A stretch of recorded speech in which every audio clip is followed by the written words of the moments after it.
Hello seventh class. मैंने आपको जो लास्ट चैप्टर था हमारा सेकंड, उसके कीवर्ड की एक्सप्लेनेशन और पिक भेज दिया है। आप बाद में राइट कर लीजिए। अब हम स्टार्ट कर रहे हैं third chapter, fibre to fabric. अब जिन बच्चों ने पहले वाला नहीं किया है उनके लिए कोई ज़्यादा प्रॉब्लम नहीं होगी जो बाद में ग्रुप में ऐड हुए हैं, क्योंकि अब ये तो नया चैप्टर है ना, पहले वाले से कोई लिंक नहीं है इसका।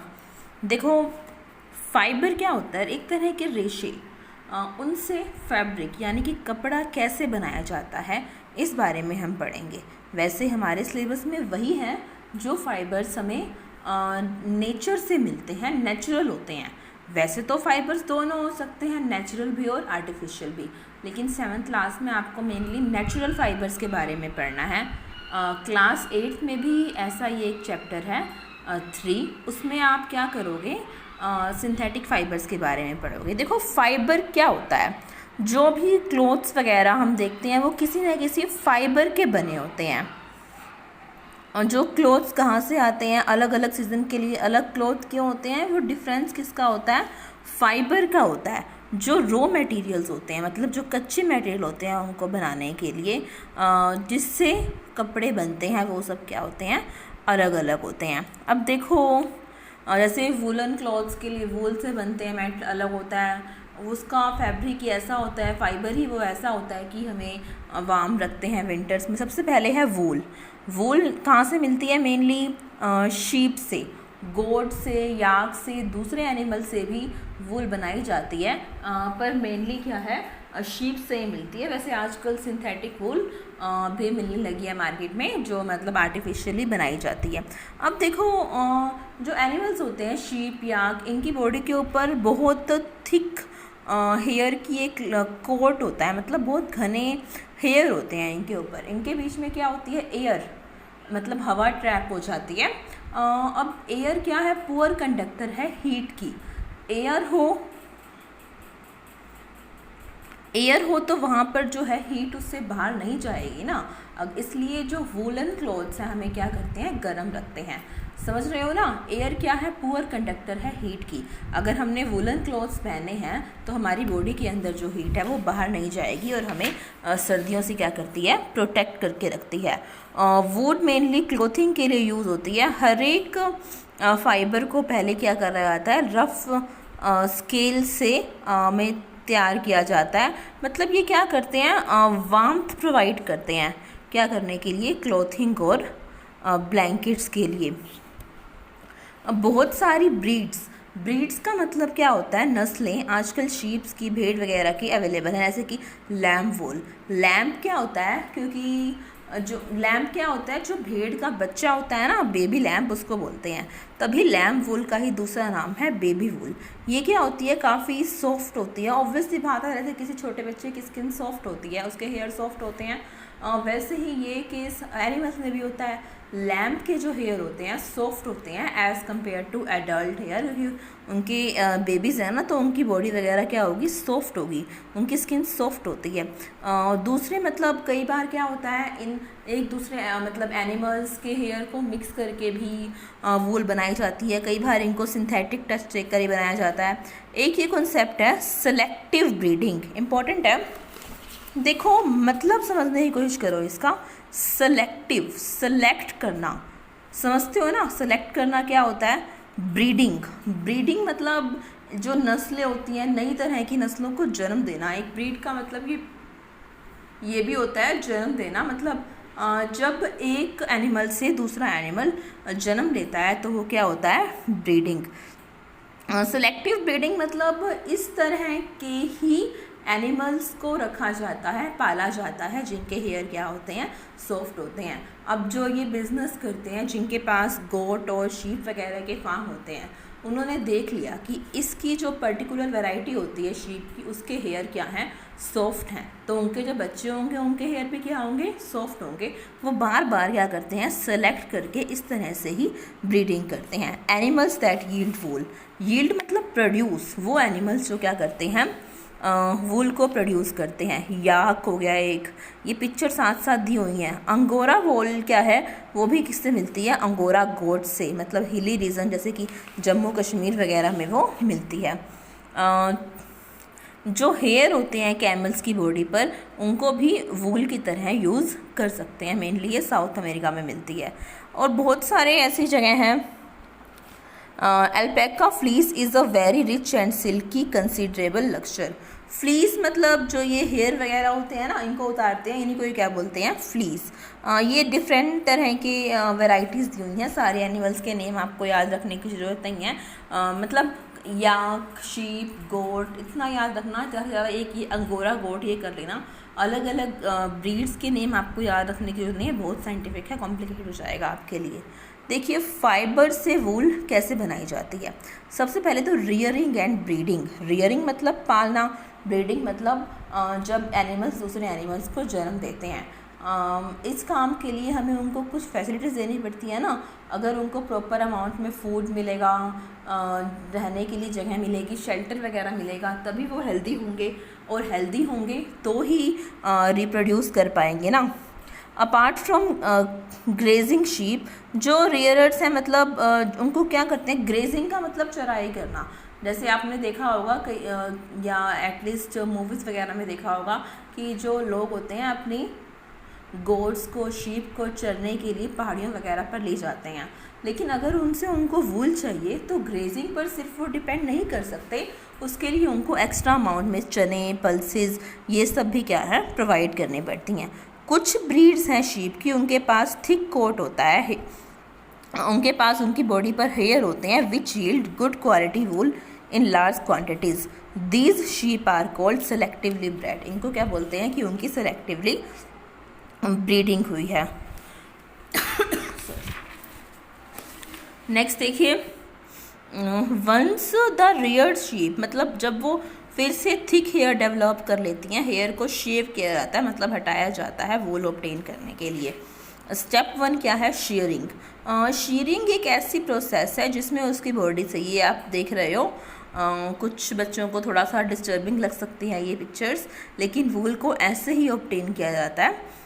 ये क्या है, उनकी बॉडी से जो हेयर वगैरह होते हैं उनको निकाला जाता है, साथ साथ स्किन की एक लेयर भी क्या है, निकाल ली जाती है। जनरली वो क्या करते हैं, समर मंथ्स में ऐसा करते हैं, इससे थोड़ा सा सेफ रहता है। अगर कोई कट वगैरह आता है उनकी बॉडी पर इसकी वजह से तो जल्दी घाव भर जाते हैं। विंटर्स में उन्हें ज़्यादा तकलीफ़ होगी, और विंटर्स में उनको ठंड लगेगी अगर उनकी बॉडी पर ये कोटिंग नहीं होगी, तो गर्मियों में उनसे ऐसा कुछ ज़्यादा फ़र्क नहीं पड़ता। और क्या किया जाता है, इसको बाद में वैसे वॉश वगैरह तो करते ही हैं। एक मतलब ज़्यादा इफेक्ट नहीं पड़ता इससे, जस्ट उनके हेयर जो हैं दोबारा से ग्रो कर जाते हैं ह्यूमन बींग्स के हेयर की तरह। हाँ, लेकिन अगर सावधानी से उनको ना हेयर को रिमूव किया जाए तो कई बार एनिमल्स के लिए हार्मफुल हो सकता है। वैसे एक ये टेक्निक भी इम्पॉर्टेंट होती है शीप के हेयर को रिमूव करने के लिए। ये नहीं है कि आपने अच्छी वैरायटी की, अच्छी ब्रीड की शीप यूज़ की है तो वूल की क्वालिटी अच्छी आएगी। एक मतलब ये डिवाइस होता है, ये इंस्ट्रूमेंट यूज़ करते हैं शेयरिंग के लिए, जैसे ट्रिमर की तरह होता है ये, ट्रिमर या रेज़र कुछ कह सकते हैं, लेकिन बहुत ज़्यादा स्ट्रॉन्ग होता है। मतलब उनके पास इसकी भी टेक्निक होती है कि पहले उनके कौन से बॉडी पार्ट से हेयर को निकालना है। मतलब उनके और अपर लेग्स से, लेग्स के अपर पार्ट से पकड़ लिया जाता है, फिर सबसे पहले बेली से, उनके पेट से हेयर को रिमूव किया जाता है, फिर लेग्स से जो लेफ़्ट साइड है, then share towards the back. मतलब पूरी बॉडी ऐसे धीरे धीरे वो किया जाता है, मतलब पीछे से स्टार्ट करते हैं और बाद में वो उनके नेक पर पहुंचते हैं। हो गया फर्स्ट पार्ट। सेकंड है वॉशिंग ऑफ स्कोरिंग। स्कोरिंग मतलब जो उन्होंने अभी निकाली है फ्लीस वगैरह, इसको वॉश तो करना पड़ेगा ना, तो उसके अंदर बहुत सारे बैक्टीरिया हो सकते हैं। This is done by moving the wood through a series of tubes which are filled with soapy water. मतलब ट्यूब से उसको बार बार पास करते हैं, एंड ट्यूब्स के अंदर सोपी वाटर होता है। It is during this step that the grease of wool is separated off. जो मतलब ग्रीस वगैरह है कुछ, ग्रीस मतलब एक्चुअली ये नहीं कि जो हम ग्रीस यूज़ करते हैं फ़ैन कूलर वगैरह यूज़ होती है, कोई भी एक्स्ट्रा डस्ट वगैरह कुछ भी है वो क्या हो जाती है, रिमूव हो जाती है।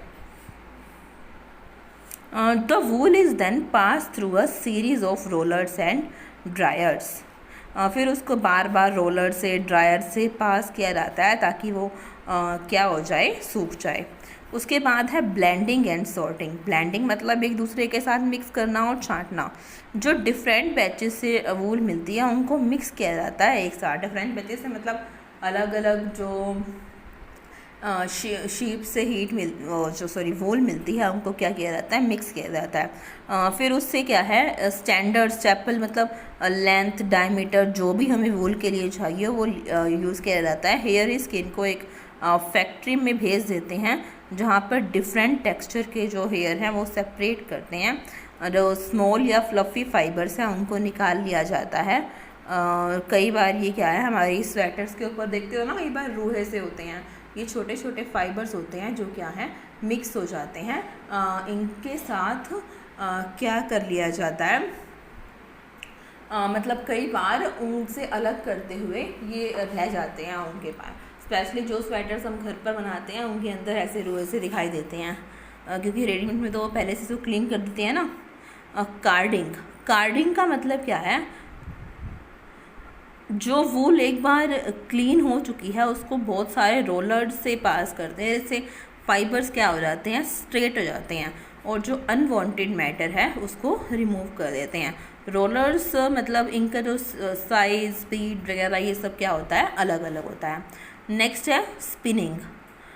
फिर क्या है, मतलब बहुत सारी जो रोप्स वगैरह है बन जाती हैं स्टील फिंगर्स से, which divide the wool and roll the stands on the top of one another. मतलब जैसे स्पिनिंग समझते हो ना, स्पिन करना, इस तरह से इसको घुमाना।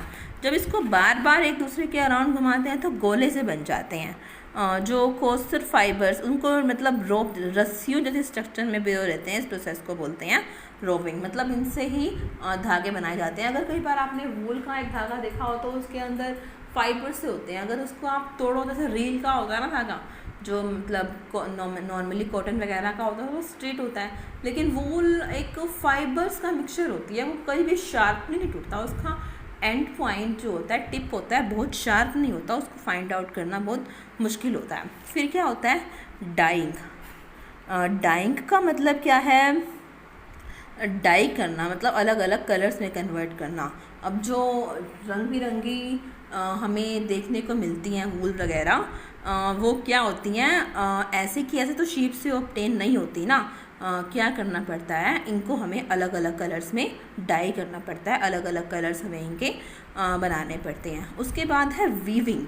वीविंग का मतलब क्या होता है, जैसे यार्न के धागे के जो अलग अलग सेट होते हैं, धागे के जो अलग अलग सेट होते हैं उनको एक कपड़े की फॉर्म में चेंज करना। Weaving interlocks pieces of yarn at a high angles to one another. Knitting करना, बुनना। जैसे निटिंग मतलब ये काम घर पर सिलाइयों की हेल्प से किया जाता है। आपने अपनी मदर या ग्रैंड मदर को कभी ना कभी ये काम करते ज़रूर देखा होगा, जो घर पर जो सिलाई होती हैं इसकी हेल्प से स्वेटर बनाई जाती हैं। नेक्स्ट है फुलिंग एंड फिनिशिंग। फिनिशिंग मतलब वही, अगर उसके अंदर कोई कमी हो, मतलब शार्प ना आ रहे हो या फिर उसको क्लीन करना हो, उसको फिनिशिंग किया। जैसे करते हो ना आप कोई आर्ट पीस, कोई ड्राइंग करते हो, उसमें कुछ कमी रह जाती है तो जहाँ से आउटलाइन रह गई कहीं से वो कर दिया, इस तरह के काम। वैसे ही वो इसके अंदर कोई एक्स्ट्रा धागा हो वो कट कर देते हैं, कोई फाइबर रह गया हो उसको रिमूव कर देते हैं। फैब्रिक को मतलब अच्छी क्वालिटी के कंट्रोल इंस्पेक्शन से इंस्पेक्ट किया जाता है। कोई भी तरह की इम्परफेक्शन हो, कोई मतलब धागा टूटा हुआ हो या कुछ भी हो, वो इसको पहचान सकें। जो टाइप ऑफ सिस्टम वो यूज़ करते हैं for the processing of wool, ये डिटरमाइन करता है type of finishing the fibres fabrics will have. मतलब फिनिशिंग पर ही डिपेंड करता है। कई बार ऐसा होता है कि अगर हम मार्केट में जाते हैं तो कुछ स्वेटर्स ऐसी होती हैं जिनकी चमक एक अलग से ही दिखती है, इसलिए क्योंकि उनकी जो फिनिशिंग होती है वो एक्सपर्ट्स के द्वारा की हुई होती है। नेक्स्ट है crabbing. Crabbing is the next step the fabric will go through. Next step है जिससे फैब्रिक को गुजरना पड़ता है। इस प्रोसेस में फैब्रिक को पहले हॉट फिर गोल्ड, मतलब इस तरह के पानी के साथ वॉश किया जाता है ताकि जो फैब्रिक है वो श्रिंक ना हो जाए। जैसे होता है ना श्रिंक, समझते हो ना, कई बार ऐसा होता है कि कपड़े का साइज़ अपने आप कम हो जाता है। अगर पहले से ही उसको वॉश करके यूज़ करते हैं मतलब तो उसके बाद साइज़ का फिक्स रह जाता है, फिर वो श्रिंक नहीं होता। केमिकल फिनिशेस मतलब केमिकल्स यूज़ किए जाते हैं उसके अंदर, ताकि उसको ख़राब होने से बचा सके, उसके ऊपर कोई कीड़ा वगैरह नहीं लग जाए। नेक्स्ट देखो, इन द वोल्स्टेड सिस्टम, ये दो सिस्टम है, वोल्स्टेड और वूलन सिस्टम। जो वूल है उसको कॉम्ब किया जाता है ड्राई करने के बाद। इसमें क्या है, मतलब लॉन्गर वूल के लिए, ताकि बीच में कुछ अड़ा हुआ ना हो धागा वगैरह, उसके लिए ऐसा करते हैं। लेकिन शॉर्टर वूल्स के लिए ऐसा नहीं करते क्योंकि लेंथ छोटी होती है। Wools of short length are often use in the woollen system. In this system wool is not combed. बस क्या किया जाता है, इसको कार्ड कर दिया जाता है। कार्डिंग की जो प्रोसेस है आपने पढ़ी है ना, इसमें मतलब उसको डायरेक्ट रोलर से पास कर दिया जाता है। क्वेश्चन एक सावधानी देखी जाती है कि मतलब करनी चाहिए कि जो लोग हैं इस तरह के काम में लगे होते हैं, उनके ऊपर बीमारियां फैलने का जो खतरा होता है बहुत ज़्यादा होता है। कैसे होते हैं कि एक तो लगातार वो एनिमल से कॉन्टेक्ट में रहते हैं, उनकी बॉडी से वूल निकालते हैं, निकालते हुए अगर कोई एनिमल वायलेंट हो जाए, उनके ऊपर हमला कर दे तो, और साथ साथ कोई बैक्टीरिया वगैरह हैं उससे भी उनको अटैक हो सकता है। उसके बाद जो लोग मतलब इसको फिनिशिंग वगैरह करते हैं, केमिकल्स ऐड करते हैं, ये केमिकल उनकी बॉडी को भी तो नुकसान पहुंचा सकते हैं ना। अच्छा, कोई डाउट हो तो आप बोल सकते हो। ग्रुप से प्राइवेसी हटा दी गई है। वुलन वाला टॉपिक कंप्लीट हुआ है, लेकिन आज का लेक्चर यहाँ ख़त्म नहीं होता, इसके बाद मैं आपको नेक्स्ट वीडियो भेज रही हूँ।